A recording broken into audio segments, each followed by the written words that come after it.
안녕하세요. 강교 우리 동네 교회 김순종 목사입니다. 오늘은 웨슬리 설교 7번째 시간으로 하나님 나라로 가는 길이라는 제목으로 함께 나누겠습니다. 본문은 마가복음 1장 15절 말씀, 가라사대의 때가 찼고 하나님 나라가 가까웠으니 회개하고 복음을 믿으라. 아멘. 해설입니다. 이 설교는 실제로 두 개의 본문, 즉 로마서 14장 17절과 마가복음 1장 15절을 인용하고 있습니다. 그리고 웨슬리가 가장 많이 한 설교 본문이 바로 이 두 본문입니다. 이 설교는 1742년 6월 6일 웨버스 아버지의 묘에서 행한 것으로 보이는데, 웨슬리가 참된 종교는 마음의 종교로서 하나님 안에서 누리는 성결과 행복이며, 이는 자신의 죄된 모습을 아는 회개와 구원의 주 그리스도를 믿는 믿음으로 하나님 나라에 들어가는 것이라고 밝혔습니다. 그래서 우리가 이제 이 설교를 같이 나누게 될 텐데요. 먼저 본문은 우리에게 가장 먼저 참된 기독교 성격에 대하여 생각하게 합니다. 첫째로는 여기서 우리 주님이 하나님 나라라고 말씀하신 것과 가까이 있다라고 말씀하신 것에 대하여 당연히 생각나게 하고, 둘째로는 주께서 회개하고 복음을 믿으라 하신 말씀에서 나타나신 하나님 나라에 이르는 길에 대해 생각나게 합니다. 그래서 먼저 첫 번째로 주님이 말씀하신 하나님 나라, 참 종교의 성격에 대해 같이 살펴보겠습니다. 이 표현과 같은 표현으로 로마서에서는 이렇게 말하고 있습니다. 하나님의 나라는 먹는 것과 마시는 것이 아니라 성령 안에서 누리는 의와 화평과 기쁨입니다. 라는 말로 주님의 말씀을 설명하고 있습니다. 하나님 나라, 즉 참 종교는 음식이 아닙니다. 그럼에도 불구하고 회개하지 않는 유대인뿐 아니라 그리스도인을 믿지 않는 사람들까지도 율법의 열심이었습니다. 이들은 자기뿐 아니라 하나님께로 돌아온 이방 사람들에게도 똑같은 것을 억지로 강요하였습니다. 그 중에 한 예가 이방인이었다가 주님을 믿는 자는 그가 어느 지역 출신이든 간에 당신들도 할례 받고 율법을 지키지 않으면 구원을 받을 수 없습니다 라고 가르친 것입니다. 그러나 바울은 참된 신앙인은 음식이나 의식을 엄수하는 것으로 성립되는 것이 아님을 말하며, 기독교의 본질은 성령 안에서 누리는 의와 화평과 기쁨이라 말하였습니다. 그래서 기독교의 본질은 예배의 형식이나 의식에 의하여 성립되는 것이 아니며, 어떤 종류의 외적 행위로도 전혀 성립되는 것이 아닙니다. 간단한 예를 하나 들겠습니다. 만약 어떤 사람이 믿음도 없고 그 사람의 행위가 악의와 부도덕하며 다른 사람이 싫어하는 행동을 하는 사람이 있습니다. 그 사람은 누가 보더라도 믿지 않는 사람입니다. 그러나 또 다른 한 사람이 있는데 외적으로 너무나 악을 피하고요, 선을 행하는 사람이 있습니다. 이 사람은 어떠할까요? 믿는 자일 수도 있고 믿지 않는 자일 수도 있습니다. 그러면 어떻게 확인할 수 있을까요? 그 사람들이 단순히 악한 행동, 선한 행동으로 구분하여 믿는 자와 믿지 않는 자로 구분할 수 있을까요? 반대의 경우도 생각해 보겠습니다. 두 사람 다 모두 배고픈 사람에게 먹을 것을 주며 옷이 없는 자에게 옷을 주었다고 가정해 보겠습니다. 한 사람은 하나님을 사랑하는 마음으로 그 일들을 행하였고, 다른 한 사람은 자신이 다른 사람에게 칭찬받고자 하여 행하였습니다. 그렇다면 누가 믿는 사람일까요? 진실한 신앙심은 당연히 모든 말과 모든 행위에서 좋은 것들을 만들어내는 것이지만, 그 본질은 깊은 곳, 마음의 숨은 사람 안에 존재하는 것이 분명합니다. 말이 어려울 뿐이지 그 마음 안에 행위보다 더 중요한 것은 그 마음 안에 있는 그것이라고 지금 말하고 있습니다. 그리고 그것이 믿는 사람은 존재가 변화되었고 그 존재가 변화되었다는 것이 어디서 나타나느냐? 삶 가운데 변화에서 나타난다라는 것이죠. 나는 마음이라고 말합니다. 왜냐하면 신앙심은 정통의 교리나 바른 의견으로 성립되는 것이 아니기 때문입니다. 적절하지 않을 수 있겠지만 마음이 아니라 이해력에 속하는 것이라고 해야 합니다. 어떤 사람은 모든 점에서 정통이어서 바른 의견을 지지할 뿐만 아니라 그것에 반대하는 모든 사람에 대하여 열심히 변호하는지도 모릅니다. 그는 우리 주님의 성육신에 대해 삼위일체이신 하나님에 대해 또한 세 가지 신조인 사도신경, 니케아 신경, 아타나시우스 신경에 동의할지는 모릅니다. 그러나 그건 역시 유대인, 터키인 혹은 이방인과 같이 전혀 종교를 갖지 않고 있다라고 할 수도 있습니다. 여기서 말하고자 하는 바가 무엇입니까? 바로 마음은 내가 이런 좋은 마음으로 행하였는데 그것이 기준이 아니라는 것을 지금 말하고 싶은 겁니다. 자, 왜냐하면 이것은 외적인 것이기 때문입니다. 지금 앞에서 마음이라고 이야기하며 그리고 마음을 넘어 이해력이다라고 지금 이야기하면서 한 예를 설명하였습니다. 그런데 그 사람이 좋은 마음으로 해서 그러한 행동들을 했다 할지라도 그러나 더 중요한 것이 무엇입니까? 지금 바로 무엇이 옳은 건지에 대해서 무엇이 참 믿음인지에 대해서 지금 설명하는데 그 모든 것조차도 외적인 것이다 라고 지금 이야기를 하고 있는 겁니다. 그렇다면 무엇이 참입니까? 사도 바울은 이것을 세 가지 특징으로 요약하고 있습니다. 의와 화평과 성령 안에서 기쁨입니다. 먼저 의에 대해 말하겠습니다. 이것은 주님께서 말씀하는 것을 기억한다면 우리는 실패하지 않습니다. 그리고 이 의는 모든 율법과 예언서에 강령이 담겨 있습니다. 즉 마음을 다하고 목숨을 다하고 뜻을 다하고 힘을 다하여 주 너의 하나님을 사랑하라. 이것이 가장 크고 으뜸되면 계명입니다. 이것이 그리스도인의 의의 첫 번째 위대한 부분입니다. 당신은 하나님 안에서 기뻐할 것입니다. 당신은 하나님에게서 모든 행복을 찾고 발견해야 합니다. 그리고 두 번째 명령은 이와 비슷합니다.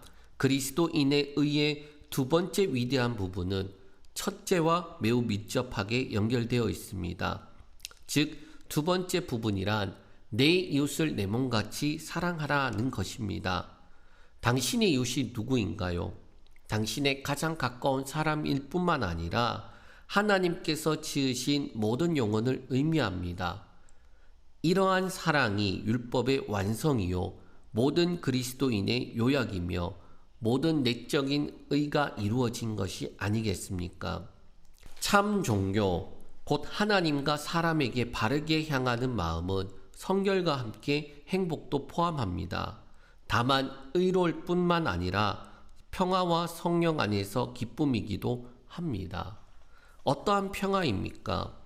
하나님만이 주시고 세상이 빼앗을 수 없는 하나님의 평화, 사람의 모든 지각을 초월한 평화, 곧 단순한 모든 이성적인 생각을 초월한 평화입니다.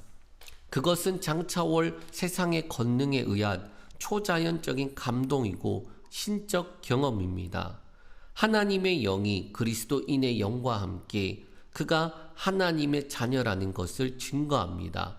그래서 괴로움을 주는 모든 공포, 하나님의 진노의 공포, 지옥의 공포, 악마의 공포, 특히 죽음의 공포를 추방합니다. 그리고 하나님의 평화가 영혼 안에 확고히 자리 잡은 그곳에서 성령 안에 기쁨도 있습니다. 그것은 성령에 의하여 영원히 복되신 하나님의 영에 의하여 마음속에 만들어진 기쁨입니다.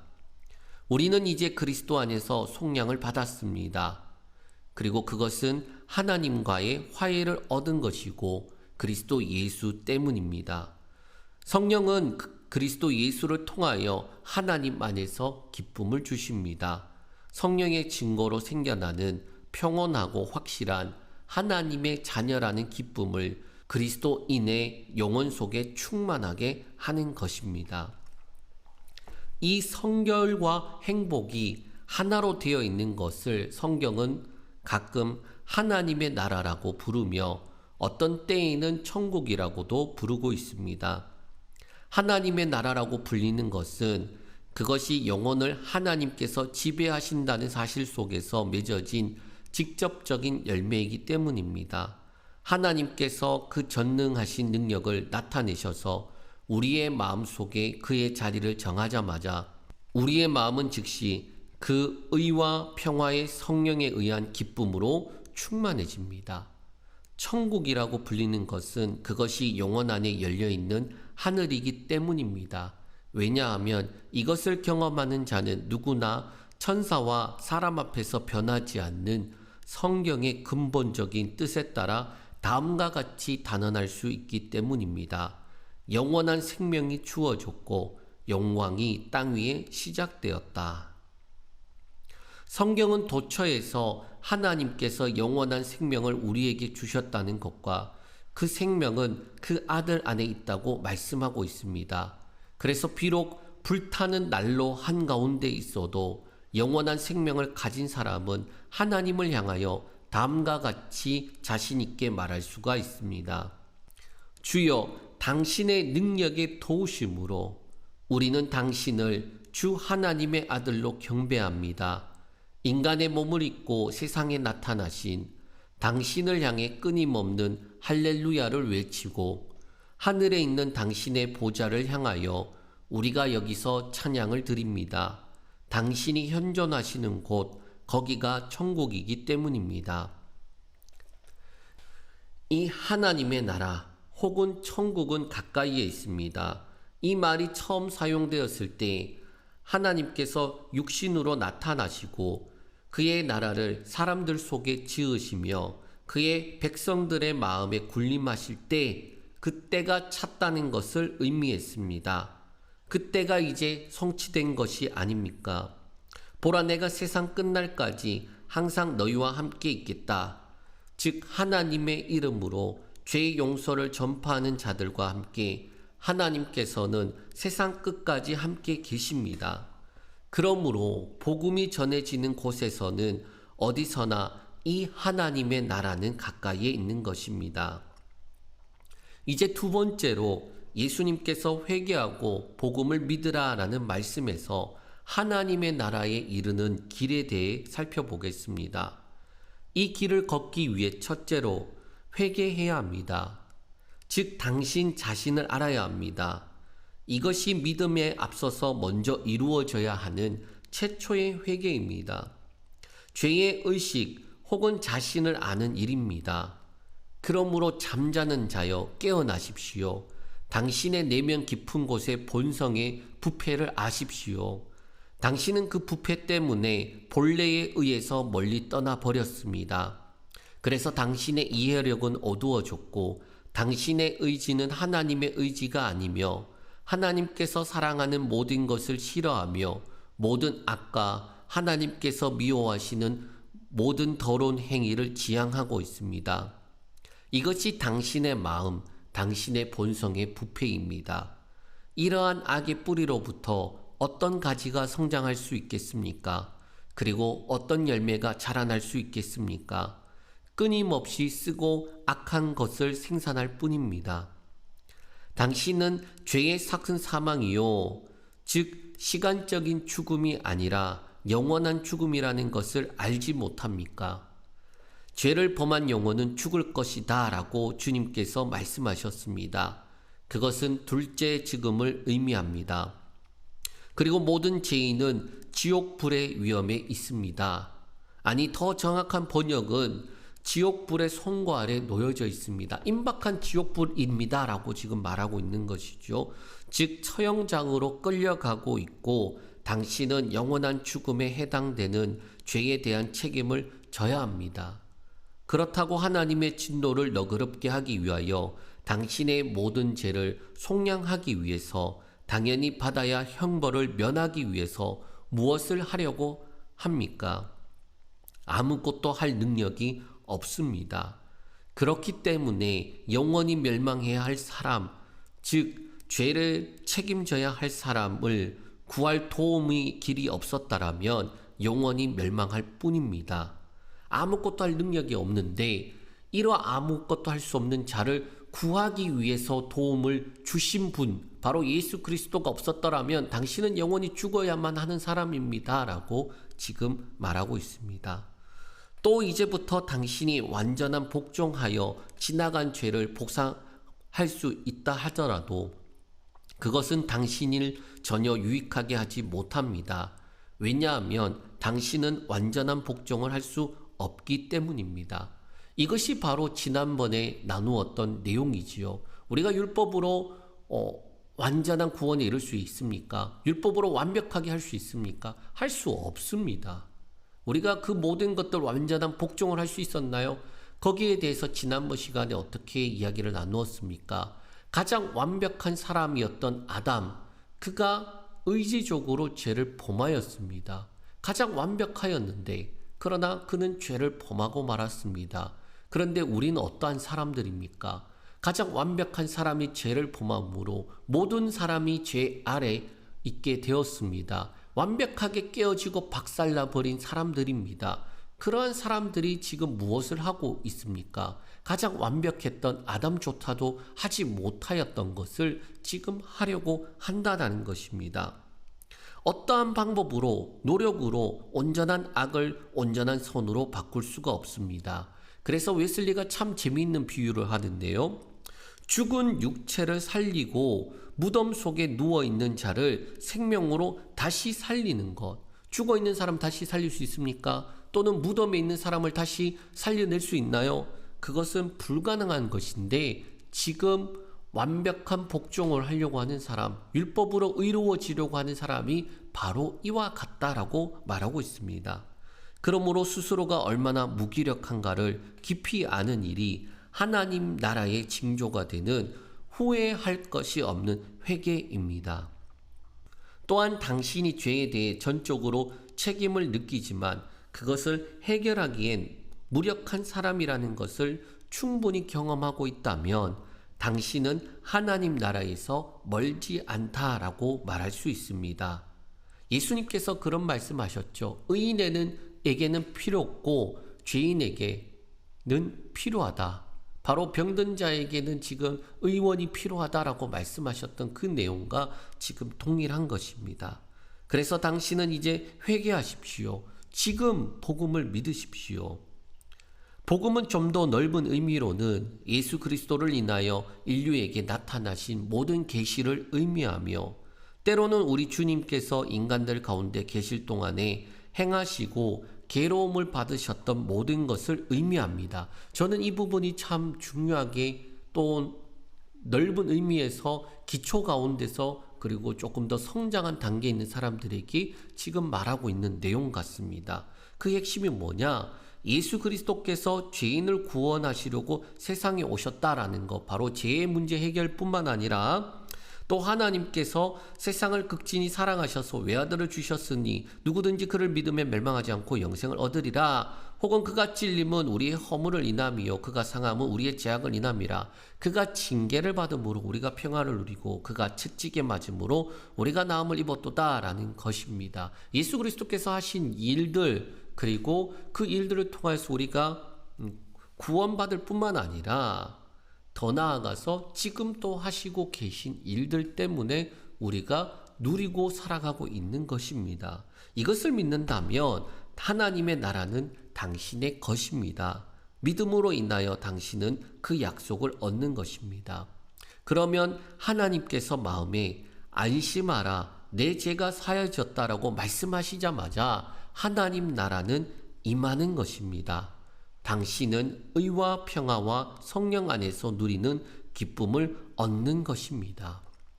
다만 이 믿음의 본질에 관하여 당신 자신이 영혼을 속이지 않도록 조심하십시오. 이것은 단순한 지식적 동의가 아닙니다.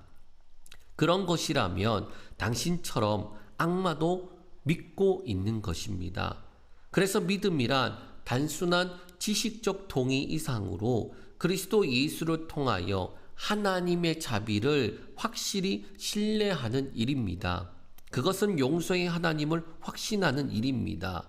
또한 이제는 내가 십자가의 피로 말미암아 하나님과 화해되어 있다라는 것에 대한 하나님의 증거 혹은 확신인 것입니다.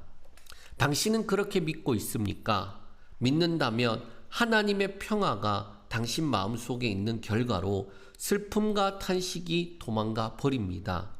이제는 당신은 믿습니까? 믿는다면 이제는 하나님의 사랑이 당신의 마음에 부어집니다.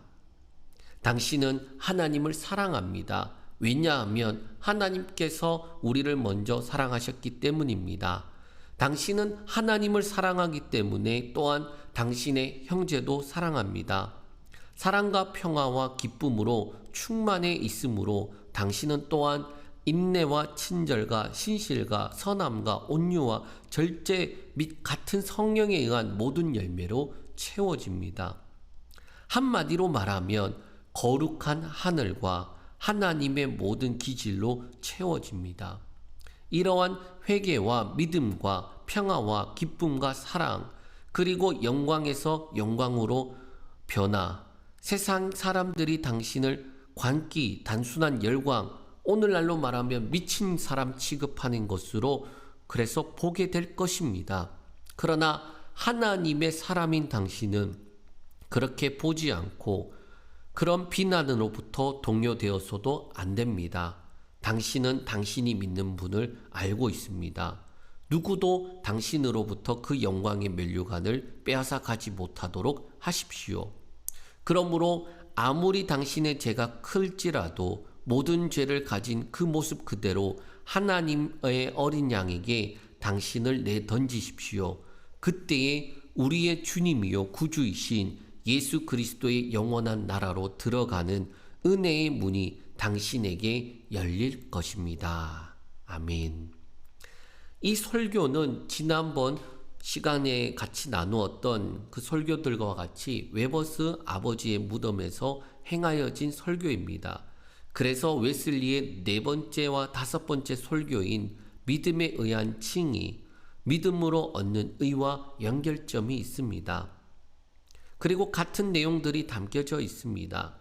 그러나 그 내용의 단은 조금 다른 각도에서 설명하는데 믿음에 더 집중되어져 있고 그 결과 주어지는 하나님의 나라, 천국에 대하여 말하고 있습니다. 이것은 예수 믿고 죽으면 천국 간다.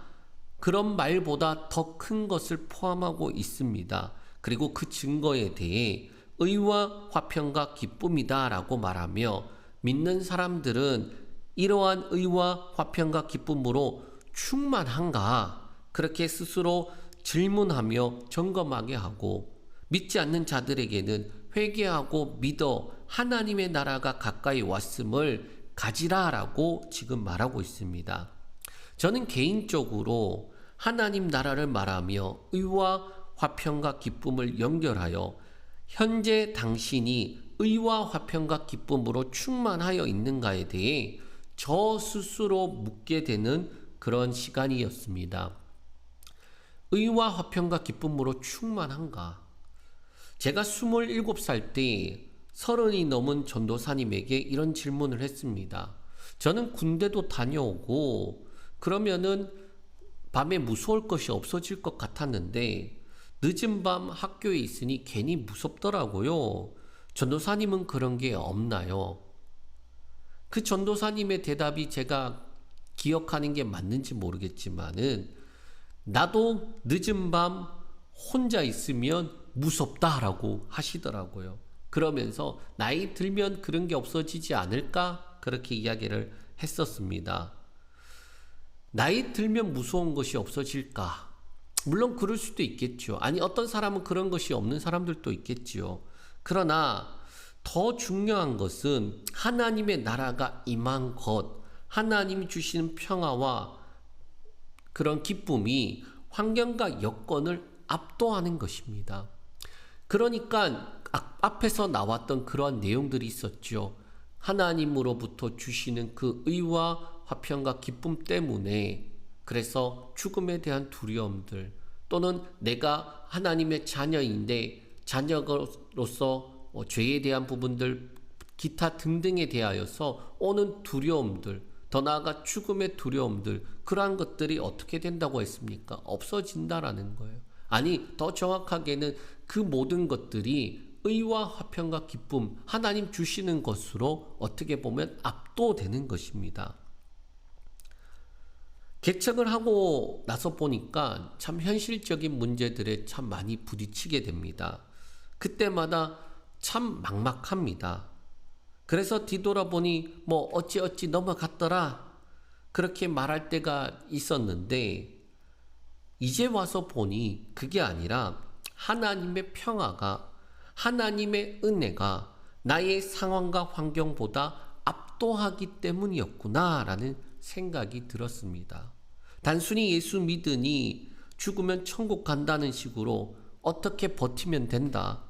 또는 그래나 저래나 죽으면 끝이다. 그만이다. 난 천국 가니까 그만이다. 상황이나 환경을 회피하거나 무시하거나 또는 무관심하게 여기는 척 그게 아니라 믿음은 하나님 나라가 임하는 것이고 압도하는 것이고 그래서 주어지는 의와 화평과 기쁨이 현재 우리의 삶의 환경과 여건을 압도하는 것입니다.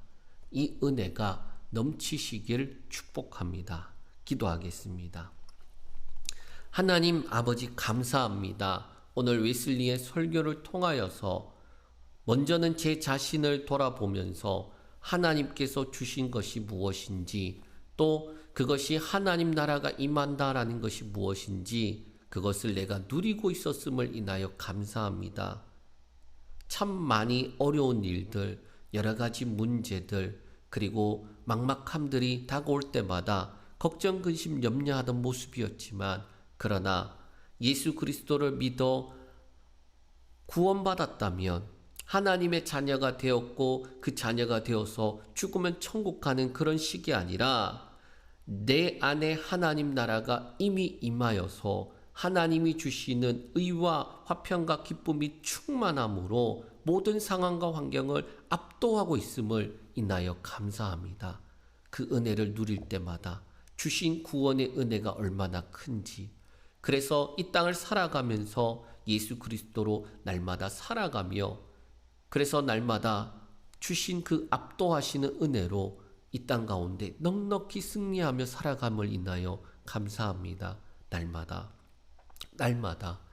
날마다 예수 믿고 구원받았다면 예수님 닮고 따라가는 삶 되게 하여 주시고 아직 믿지 않는 자들이 있다라면 회개하고 예수 그리스도를 믿어 천국이 가까이 왔음을 경험하는 귀한 은혜 허락하여 주시옵소서. 예수님의 이름으로 기도합니다. 아멘.